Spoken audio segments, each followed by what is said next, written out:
ازيكم عاملين ايه؟ انا هبه ودي قناتي. النهارده هنعمل صينيه كنافه لذيذه قوي، ميكس كده ما بين الكنافه والجلاش والكريمه. طالعه بقى لذيذه قوي وحلوه وبسيطه خالص، يعني ايه، ما مش متعبه خالص. اولا الشربات، هنعمل الشربات لان احنا محتاجينه بارد. انا عامله شربات لصينيتين، انتي هتعملي صينيه واحده، اقسمي الكميه 3 كوبايات ميه و3 كوبايات سكر.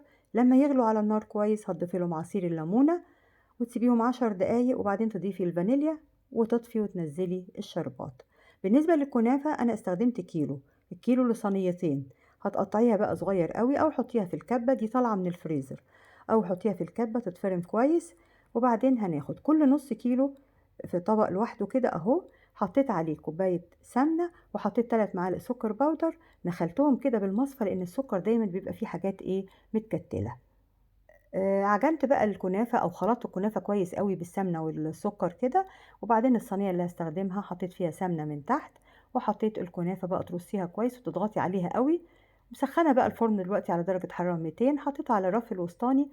حتى ما احتجتش أفتح الشواية، هي استوت من تحت ومن فوق كويس أوي. حطيت شوية سمنة على الوش كده.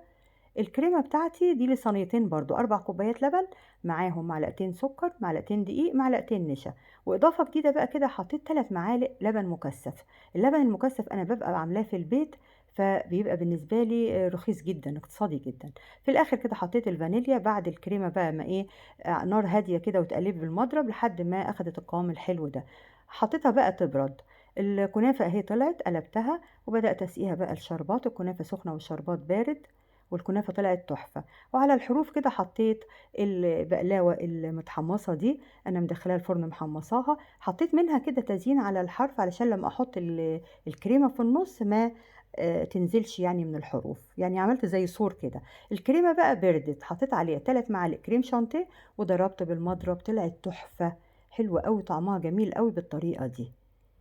حطيتها بقى في النص اهي، وزي ما بقول لك كده الجلاش اللي على الحروف ايه، عمل لها زي سور. حطيت كمية الكريمة اللي انا عايزاها وسويتها كده بالشكل ده.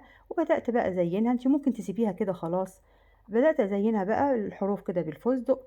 وفي النص كده حطيت برضو من الجلاش اللي محمصاه في الفرن ده، لذيذ قوي طعمه حلو قوي. بتكسري الجلاش كده وبتحطيه في الفرن او بتقطعيه يعني، وتحطيه في الفرن يتحمص شوية مع معلقة سمنة كده على الوش، فبيطلع لذيذ قوي وحلو.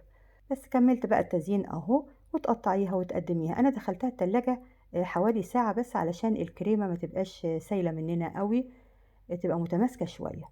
وفعلا طلعت حلوة كده. قطعت بقى اهي وقدمت. طعمها حلو جدا والسكر معقول فيها جدا، وبألف هنا. ولازم تجربوها. زي ما بقولك الميكس ما بين البقلاوة مع مع الكنافة لذيذ قوي. احنا عملنا الكنافة بحاجات كتيرة قوي، لكن الطريقة دي جديدة شوية. وبألف هنا. ولو عجبتك طريقتي النهاردة اعملي لايك وشير واشتراك في القناة بتاعتي، وباي باي.